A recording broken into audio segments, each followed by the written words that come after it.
look like this.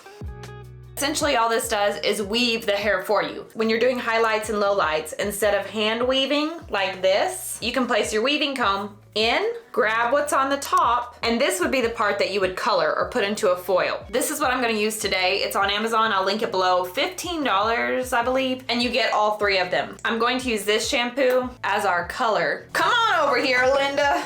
If you look closely, you can see the difference. This is gonna create a very fine or close together weave, medium, large. We're gonna start with the larger one. When you're foiling hair at home or in the salon, you typically start at the bottom. You don't wanna start at the top because you'll have to constantly bend and clip foils back. That's gonna cause them to slip, and that will cause leakage, zebra stripes, tiger marks, whatever you wanna call it. When you foil, the least amount of touching after the foil is done. So bottom, up, we won't have to move the foils. I'm gonna shave off the top here really thin. You should be able to read a newspaper through this. It needs to be thin. Taking our comb in the mid shaft, the middle, stabbing it in, moving it up. What's on the top here, can you see that from the side? That's what you're going to foil. So grab that, comb this down. Pretty perfect. That one's a little chunky, so I'm gonna take the rat tail and kind of get rid of that. Now you're gonna take your foil, or I typically use paper.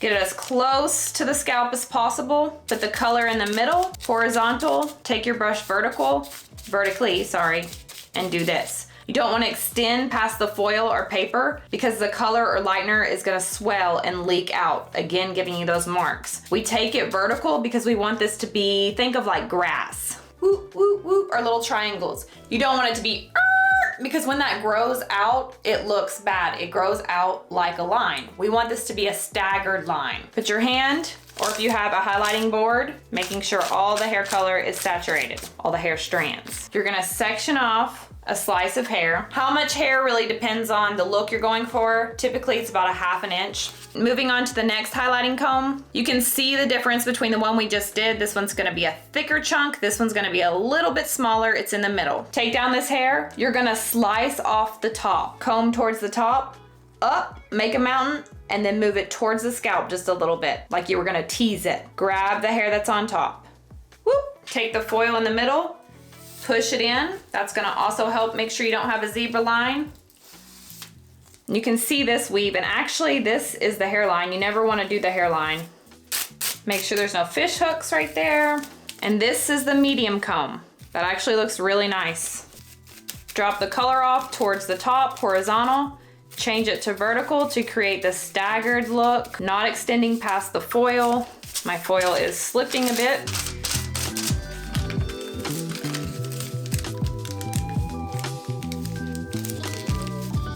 Make sure you don't crease your foil or ziplock it like you would ziplock a bag. You don't want to push the color up and create a line right there where there's no color or bleach, lightener, whatever. This is the last one we're going to use. It's going to create a very fine, close together weave. Same thing, take about a ½ an inch of hair down, shave off the top, hair holding tight, straight up with the comb, push it towards the scalp, grab what's on top, lay down the rest, take a look at it, looks good. You can see it's very natural, baby lights. I like the fine one the best, the smaller one. Look how beautiful that would be. I guess we should have done them backwards. Okay. So the chunky one, that one's pretty too. The medium one, oh, that one's nice too. I actually really like these combs. They're fairly new to me. I've been using this fine one a lot this week. The one on the top here. Also, real quick while I'm thinking about it, you can also take the hair and do it backwards. Starting towards the top, push it down and grab the top. You can do that. It does have a cleaner result, but it is a lot harder to control because gravity's gonna take over and it's kind of gonna fall. So you can go from the top or the bottom.